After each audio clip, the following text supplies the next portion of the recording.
Salut. En fait, j'étais en train de penser à un truc là pour t'aider à savoir à quel niveau tu es par rapport au risque d'accident que tu peux avoir.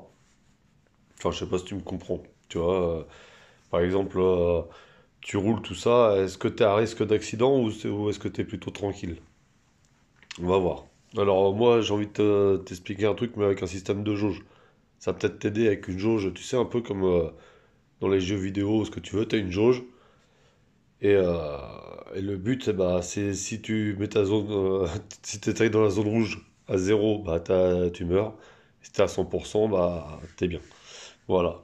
Donc en fait, c'était pour t'expliquer le principe de fonctionnement de la jauge. On va dire que tu pars de zéro. Tu vois, quand tu es en conduite normale, c'est-à-dire la normale, quoi. Tu as une bonne distance de sécurité, tu roules à vitesse réglementaire, t'es attentif au volant. Il fait jour, il n'y a pas le soleil dans les yeux, on est bien, enfin tout est au top du top, on est à zéro. Et bah dis-toi qu'à chaque fois que tu as une difficulté, tu vas dans le moins, et à chaque fois que tu fais un truc de positif, forcément tu vas dans le plus. Quand tu te mets en sécurité, tu vas dans le plus. Alors imagine tu es à zéro, alors on va commencer par le climat. Le temps commence à se couvrir, tu commences à arriver dans le moins, tu vois. Moins un, moins 2, moins 3, jusqu'à temps qu'il fasse nuit. Et logiquement, par exemple, t'es à moins 100, tu vois. Moins 100, c'est accident direct. Mais vu que tu as des moyens techniques de faire rehausser ta jauge. Par exemple, quand il fait nuit, donc tu arrives à... Imagine, contexte normal, route à 80 km/h, il fait jour, machin, paf, on te met dans la nuit. T'es toujours à 80 km/h, tu te plantes la gueule direct, tu vois. C'est sûr et certain que t'as un accident. Donc qu'est-ce que t'as pour corriger ça? T'as les phares. Voilà. T'allumes les phares, ça te rajoute par exemple un bonus de 60. Donc 200, hop, tu rajoutes 60, hop, t'es à moins 40.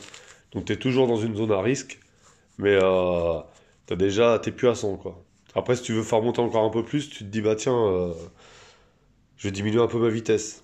Tu passes à 80, au lieu de rouler à 90, tu roules à 80, tu te sens plus à l'aise, tu vois mieux l'environnement. Tac, ça te rehausse encore ta barre, tu vois. Au lieu d'être à moins 40, tu arrives à moins 30. Après, tu te dis, ah bah, vu que je suis tout seul, je roule en plein phare. Tu mets les pleins phares, là, tu vois bien. Allez, t'es à moins 10, tu vois. T'as fait remonter. Bon, fais gaffe, si tu mets les pleins phares et que tu croises quelqu'un, oublie pas que lui aussi il a une jauge et que si tu laisses les pleins phares dans la gueule, lui sa jauge elle va baisser, tu vois. Lui il était bien tranquille avec plus 10 et il est content. Et hop, il prend les phares dans la gueule, il se dit oh putain, il voit plus rien, les bouillies, pouf, il arrive à moins 80, là, vite, freine, ralentit pour refaire monter sa jauge. Tu vois ce que je veux dire, pour pas qu'il se plante la gueule. Voilà. Donc ça marche comme ça en fait, pour pas avoir d'accident. Tu surveilles ta jauge en permanence. Tu te dis, route vers glacé, voilà. Par exemple, tu te dis, hop, ça fait descendre de 80, t'es à moins 80. Donc, qu'est-ce que tu fais pour remonter ta jauge? Tu baisses ta vitesse, tu augmentes ta distance de sécurité avec les autres usagers. Tout ça, hop, ça te fait remonter, tu vois, pour que tu arrives à un niveau que le seuil assez correct, proche de zéro, quoi, pour être au top pour éviter d'avoir un accident. Et si vraiment, vraiment, tu veux faire le mec bon conducteur qui veut zéro accident de sa vie, enfin qui veut éviter au maximum, t'as une autre technique du coup. Quand t'es à zéro, ça c'est la conduite normale que normalement t'es même pas censé avoir un accident, t'es censé être au top du top. Et bah toi tu vas te mettre des points de bonus, toi, tu vois. Toi par exemple tu vas te dire, ouais, c'est une route à 90, machin, j'ai le droit d'être à... J'ai une connerie, je calcule pas là, mais j'ai le droit d'être à 20 mètres de la voiture de devant moi et tout. Et bah pour monter un peu au-dessus, tu vas dire, ah bah, je vais me mettre à 25 mètres et je roule à 85. Tu vois, tu te prends un petit peu, hop. Et là, du coup, t'es à plus 10 là. Ah là, du coup, t'es encore un peu plus sécurisé que la normale, tu vois. Donc, t'es moins de chances d'avoir d'accident. Après, à côté de ça, t'as encore plein d'autres techniques, du coup, qui peuvent te permettre, par exemple, si tu te promets de jamais coller au cul des gens et de toujours laisser une marge supplémentaire à la normale, tu vois ce que je veux dire? Un truc qui te permettrait de tout le temps pouvoir réagir. Même si tu rates la pédale de frein, t'as encore le temps de réessayer avant de te planter la gueule. Tu vois, ça te fait de belles marges. Bah là, tu peux faire monter ton échelle à plus 30, plus 40. Tu verras que ton heure d'arrivée sera relativement toujours la même. Teste sur un trajet de travail. Regarde combien de temps tu mets pour aller à ton travail, ou n'importe où, quoi, un endroit où tu as l'habitude d'aller. Et essaie de faire comme je te dis là. Tu vois, tu te gardes 5 km/h sous le pied, au lieu de coller, au lieu d'être à 5 mètres de la voiture de devant toi, tu te mets à 15 mètres.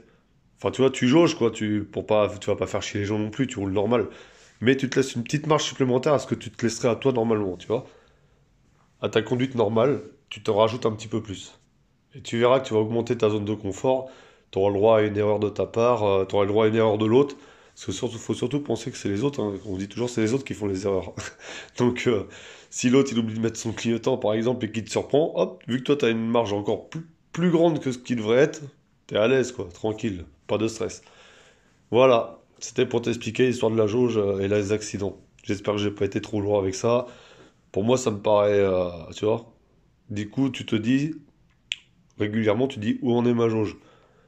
Tu regardes, hop, il fait nuit, ouais, j'ai les phares donc je vois bien, ouais, ah, j'ai du mal à voir, c'est vrai que je vois, mais je ralentis. Si tu vas rien perdre parce que t'as retiré 5 km/h, 10 km/h, des fois ça va te mettre beaucoup plus à l'aise, tu vas t'en rendre compte. Et c'est pas parce que tu vas arriver une minute en retard, pas en retard, une heure plus tard au boulot, une minute plus tard au boulot, c'est pas la mort. Voilà. Et puis bah voilà, c'était pour dire rien du tout. Tchuss, bonne nuit les gars. Et les filles.